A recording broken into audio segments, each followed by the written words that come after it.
just have one follow-up question for the bond measure, and then we'll go on, I guess, my section of questions.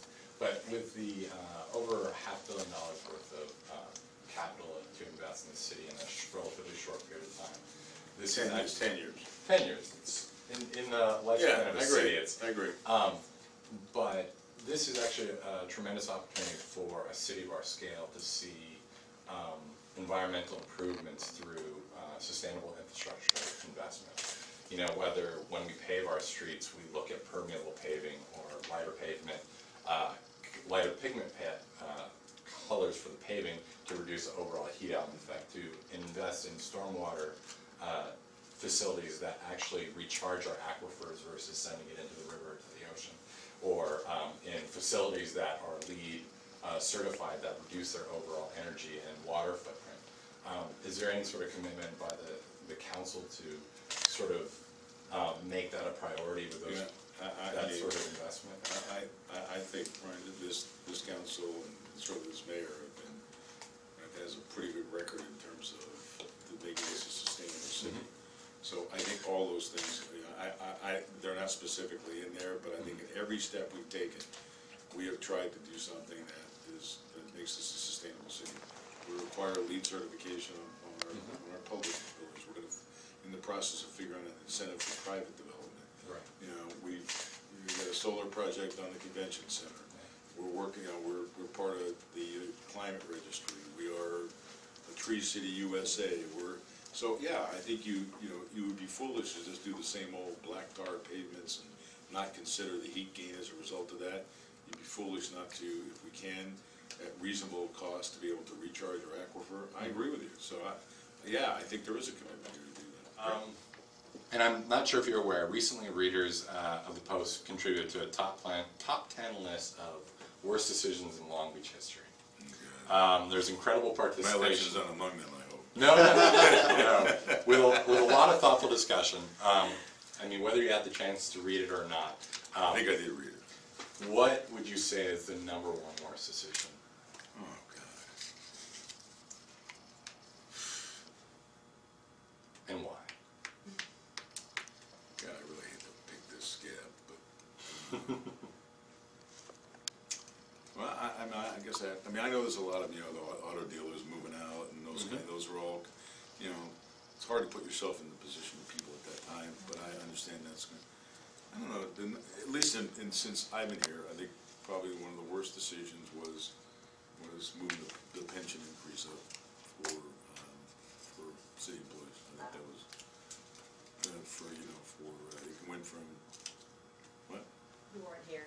I said I wasn't here. I said, I lived. Oh, no, I wasn't putting I lived in Long Beach. No, it wasn't during my tenure. Okay. I mean, I'll tell you why. Not so much for the substance of it.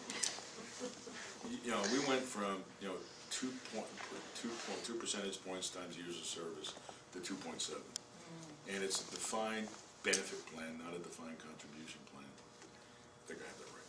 And and what it's done more than the actual fiscal impact, and it has been important, it has been big, not as big as some claim. What it's done is sort of undermine confidence and undermine the public's view of public employees. And and to be even more candid, rather than deal with total compensation and what are we paying our people and is it competitive, and are we better off having more highly paid people with greater skills but fewer of them? We didn't face that issue. And I believe I'm not casting blame on anybody. I'm just saying it did not happen. I think what it did, it just undermined the confidence in the people. It made them cynical about public employees. It made them believe that they're grossly overpaid. And it's very hard to fight that. I run into this every time. And I said during the campaign, I thought it was a horrible decision. If I were here, I would not have agreed with it.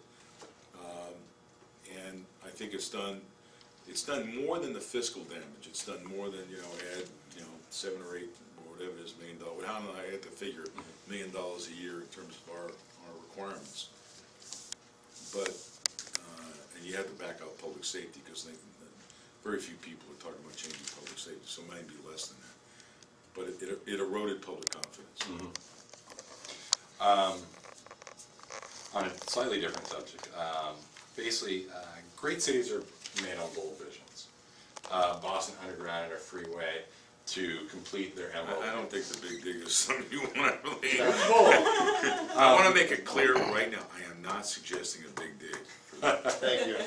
while Portland That is not part of the 500. No, God. Are you kidding me? You know what that would be? perhaps you'll have to find another revenue Water source. intrusion alone would be a While Portland removed a freeway to recapture its waterfront, Chicago redirected the river to clean its water supply. Denver's in the process. And they're embarking on perhaps the most aggressive sustainability strategy in the nation. Yep. What is your bold idea for Long Beach? Well, I think this is the beginning of it. One is to kind of fix our bones and to do it right. And I'll just tell you, in everything I do and everything I ask people to do, I always talk about sustainability, and so I'm there. So let's put that aside. I mean, I started in energy efficiency and energy conservation in 1971. I drafted the statute that required the first building standards, and I went over the Energy Commission how to implement them, which is something everybody ought to have to do. Because you look at the bill and you go, what idiot wrote this? And you look in the mirror, Bob. But you know, we did a lot of good things before the embargo. It was just the right thing to do. Can you imagine all the housing stock that would have been built in the last 35 years that would have been built without just simple insulation? Title 24. Yeah, Title 24. I mean, that, you know, and that went to, then it went to appliance standards. It went to plumbing fixtures. It went to lighting. Went to performance program. You know, I even know what fenestration is. So, you know, that's really important. And for me, what I'd like to see I like to see it fix its bones, get its infrastructure in good shape, begin to start attracting more businesses here, particularly quality businesses that are clean. Clean up the port, make international trade, and we're well on our way to doing that. A lot of work to be done, don't get me wrong, but start making sure that we internalize real costs that we're all experiencing.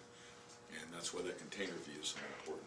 And I'd like to see us use our advantages of being on the Pacific Ocean to be able to attract people here and attract businesses here and gradually make this, you know, my vision is 20 years from now, when the people think of Long Beach, they don't think of the Navy, they don't think of crime, they don't think of the dirty port, that they think of, man, that is a great place. It's right on the water.